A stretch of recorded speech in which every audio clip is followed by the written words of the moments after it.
Good morning students, how are you? I hope you all are fine at your home। प्यारे बच्चों, आपका फिर से स्वागत है आपके साइंस के इस लेक्चर में। और जैसा कि आप सभी जानते हो बच्चों कि हम फर्स्ट चैप्टर अपना पूरा कर चुके हैं, रिप्रोडक्शन इन प्लांट्स। आज हम अपना चैप्टर नंबर 2 ग्रोइंग फूड कि फूड को कैसे उगाया जाता है, कि हम खाना जो है जो हम खाते हैं, जैसे अनाज खाते हैं, फल खाते हैं, सब्जियां खाते हैं, दालें खाते हैं, वो हम कैसे उगाते हैं या उसको कैसे किसान जो है खेत में उगाता है, वो हम इस चैप्टर में स्टडी करेंगे। तो चलिए स्टार्ट करते हैं। We get food from plants. हमें जो खाना मिलता है वो प्लांट से मिलता है। India is an agriculture country, कि जो भारत है वो एक कृषि प्रधान देश है, मतलब कि यहाँ पर खेती की जाती है। More than 60% of our population depend on agriculture. Bharat की जो जनसंख्या है, यानी कि उसका जो 60% है, 60% से ज़्यादा जो जनसंख्या है वो एग्रीकल्चर यानी खेती पर डिपेंड करती है। फॉर देयर लाइवलीहुड का मतलब अपने जीवन यापन के लिए। कि यहाँ पर क्या होता है कि भारत के लोग ज़्यादातर 60% से ज़्यादा अपनी जीविका के लिए, अपने जीवन यापन के लिए, पैसा कमाने के लिए खेती पर डिपेंड करते हैं। जैसा कि आपको पता ही है बच्चों, आप में से बहुत सारे आपके जो माता पिता हैं वो फार्मर्स होंगे, खेती करते होंगे, ठीक है ना। तो कहता farmers grow food crop such as a cereals. अब फार्मर करता क्या है, कौन कौन सी फसलें उगाता है? सीरियल्स अनाज उगाता है, पल्सिस दालें उगाता है, शुगर शुगर का मतलब जैसे गन्ना वगैरह की खेती करता है, ठीक है। टी यानी कि जैसे पश्चिम बंगाल में क्या होता है, इसकी चाय की खेती की जाती है। स्पाइसेस मसालों की खेती होती है। फ्रूट्स फलों की खेती होती है। एंड वेजिटेबल्स और सब्जियों की खेती होती है। Money is the basic necessity of the farmer. अब कहता है कि इन चीज़ों को उगाने के लिए किसान को, जो फार्मर होता है, उसको क्या क्या चाहिए? उसको पैसा चाहिए। उस पैसे से वो क्या करता है? सीड्स खरीदता है, मैन्यूर खाद, देसी खाद होती है या जो रासायनिक खाद होता है वो खरीदता है, एंड इरिगेशन फैसिलिटीज़, और जैसे ट्यूबवेल वगैरह पानी का जो खर्चा होता है वो करता है। यानी कि उसको खेती करने के लिए पहले पैसे की आवश्यकता होती है। जैसा कि इस पिक्चर में दिखाया हुआ है बच्चों, देखो एक किसान क्या कर रहा है? खेती कर रहा है, अपने खेत में काम कर रहा है। उसके बाद basic practice of crop production. अब एक किसान, आप बच्चों आप जानते हो, जैसे आप में से बहुत सारे बच्चे जो हैं वो किसानों के बच्चे हैं, और आप जानते हो, अपने मम्मी पापा से आप डिस्कस भी कर सकते हो कि किसान जो है कैसे फसल उगाता है, कि कैसे वो, जैसे जब वो गेहूँ उगाता है, जब वो गेहूँ की फसल उगाने के लिए तैयार होता है तो वो सबसे पहले क्या करता है। तो वो सारी बातें हम इसमें रीड करेंगे। कहता है practice of growing food crops is called agriculture. अब एग्रीकल्चर किसे कहते हैं, खेती किसे कहते हैं? प्रैक्टिस ऑफ ग्रोइंग फूड, कि खेत में फूड उगाना, अनाज उगाना, फसलें उगाना, फल उगाना, सब्जियां उगाना ही क्या कहलाता है? एग्रीकल्चर कहलाता है, खेती कहलाता है। Food crops are our basic necessity. क्यों? क्योंकि जो फूड क्रॉप्स हैं, जो फसलें हैं, फसलें उगाना हमारी क्या है? हमारी बहुत ज़्यादा ज़रूरत है, वो हमारा बेसिक आधार है या हमारी मूलभूत आवश्यकता है। There are various steps to grow crops. अब क्रॉप्स को उगाने के लिए एक तरीका होता है, एक स्टेप होता है, एक सीक्वेंस होता है जो हमें पता होना चाहिए। आप अपने ये मम्मी पापा से या जो आपके पिताजी हैं, जो आपके खेती करते हैं, किसान हैं, उनसे भी पूछ सकते हो। तो सबसे पहले क्या करते हैं, जैसे सपोज करते हैं, मान लो कि मेरे पापा हैं और मेरे पापा को या मुझे मैं खेती करता हूँ और मुझे खेत में काम करना है और मुझे गेहूँ उगानी है। तो मैं सबसे पहले गेहूँ उगाने से पहले मैं क्या करूँगा? सबसे पहले मैं प्रिपेयरिंग सोइल, सबसे पहले मैं मिट्टी को तैयार करूँगा। मिट्टी को तैयार करने मतलब मैं खेत को अच्छा बनाऊँगा, उसको टिल्लर के साथ, ट्रैक्टर के साथ, एरों के साथ, सुहागे के साथ क्या करूँगा? उसको, जो सुहागा होता है मतलब गाँव में बोलते हैं ना, उसके साथ सबसे पहले मैं खेत को अच्छे से तैयार कर लूँगा। उसके बाद सोइंग सीड। अब मैं क्या करूँगा? जो बाज़ार से मैं बीज लेकर आया हूँ गेहूँ का, ठीक है ना, अच्छे वाला बीज लेकर आया हूँ जो, मैं उसको बोऊँगा।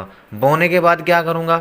Applying manures and fertilisers. उसके बाद मैं उसमें फसल में देसी खाद डाल लूँगा, या फिर क्या करूँगा? खेत के लिए यूरिया डाल लूँगा, जैसे रासायनिक खाद होता है ना जो हम बाज़ार से लेकर आते हैं, वो डालेंगे। उसके बाद इरीगेटिंग फील्ड्स। अब मैं समय समय पर क्या करूँगा? उस फसल को, उस गेहूँ को क्या करूँगा? उसमें पानी दूंगा। इरिगेटिंग का मतलब होता है कि पानी देना, कि पानी दूंगा अपने ट्यूबवेल से दूंगा या बरसात से, जो भी है, जो भी मेरे पास साधन होगा, नहर से, जो भी है, ठीक है।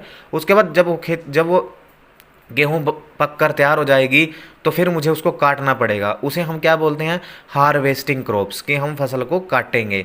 उसके बाद transporting the crops of processing unit, और अभी आप देख ही रहे होंगे कि हम क्या कर रहे हैं, मंडी में जो है गेहूं को काट के बेच के आ रहे हैं।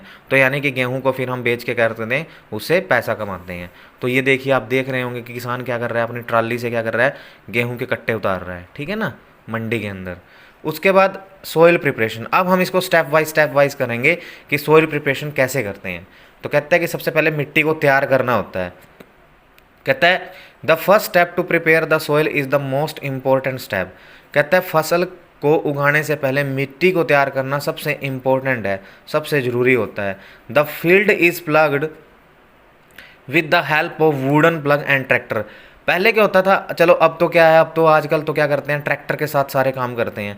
पहले क्या होता था, वुडन प्लग, लकड़ी के जो क्या होते थे, हल होते थे और जो बैल होते थे वो काम करते थे खेतों में, ठीक है ना। ये आप अपने दादा दादी जी से पूछ सकते हो बच्चों, ठीक है, कि उनके टाइम में क्या होता था, भाई कौन करता था, ट्रैक्टर होता था, कंबाइन होती थी या नहीं, ठीक है, या फिर वो क्या करते थे, बैलगाड़ी लेते थे या बैलों से काम करते थे। आप पूछ के उनसे डिस्कस कर सकते हो। उसके बाद seeds are sown by using seed drill. फिर क्या होता है कि बीज को जो है सीड ड्रिल, वो जो गेहूं बोने की आपने मशीन देखी होगी, उसमें क्या होता है, अनाज डालते हैं, ठीक है ना, डाया डालते हैं तो वो धीरे धीरे क्या होता है, नीचे जाता रहता है। या फिर हाथ से भी बो देते हैं। The plants begins to grow within a few week. और क्या होता है उसके बाद, फिर क्या होता है, जो प्लांट जो है, जो आपने बीज बोया है, अगर उसको अच्छा पानी दिया तो कुछ दिनों में ही वो उग जाएगा। क्योंकि हमने पहले चैप्टर में क्या पढ़ा था कि अगर उसको सूटेबल कंडीशन मिलेगी, अगर उसको अच्छी एयर मिलेगी, अच्छा वाटर मिलेगा, अच्छी सनलाइट मिलेगी, अच्छी सिंचाई होगी, अच्छे फर्टिलाइजर्स मिलेंगे, तो वो पौधा जो है वो जल्दी उग जाएगा अच्छे टाइम से, ठीक है जी। उसके बाद मैन्यूर्स एंड फर्टिलाइजर्स। अब मैन्यूर और फर्टिलाइजर्स सबसे पहले, अब हम क्या करेंगे, जब हमारी फसल उग गई है, जब हमारे पौधे छोटे छोटे आ गए हैं बाहर, तो फिर उसको हम ताकतवर बनाने के लिए, पौधों को ताकतवर बनाने के लिए उसमें देसी खाद डालेंगे। तो natural substance formed by dead and decaying matter and animals waste is called manure. Manure क्या होता है, आपने देखा होगा बेटा कि कई बार पापा क्या करते हैं, आपके पापा जो खेती करते हैं, वो क्या करते हैं, कुरड़ी का जो खाद होता है ना, उसको ट्राली में डाल के खेत में ले जाते हैं और उसको डालते हैं, उसी को ही मैन्यूर कहते हैं, क्योंकि वो डेड एनिमल्स, डेड प्लांट से बना होता है। उसके बाद it is essential requirement to the proper growth of plants, क्योंकि प्लांट्स की ग्रोथ के लिए बहुत ज़रूरी होता है। Commercial products produced plants nutrients used by increase the fertility of soil are called fertilisers. अब देखो, ये तो क्या है, हम घर पे भी तैयार कर लेते हैं। ये जो फर्टिलाइजर है, ये हम क्या करते हैं, बाजार से लेके आते हैं, क्योंकि ये फैक्ट्री में, बड़ी बड़ी जो फैक्ट्रियाँ होती हैं, बड़ी बड़ी जो खाद बनाने वाले जो बड़ी बड़ी कंपनियाँ होती हैं, वहाँ से हम खाद खरीदते हैं। जैसे आपने यूरिया देखा होगा, आप पूछ भी सकते हो अपने पापा से कि पापा यूरिया क्या होता है, फर्टिलाइजर होता है या मैन्यूर होता है, देसी खाद होता है, फर्टिलाइजर होता है, तो वो बता देंगे आपको।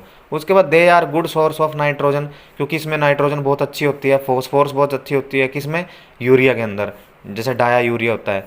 एंड पोटाशियम साल्ट, इसमें पोटाशियम साल्ट होता है जो सोइल के लिए बहुत ज़रूरी होता है।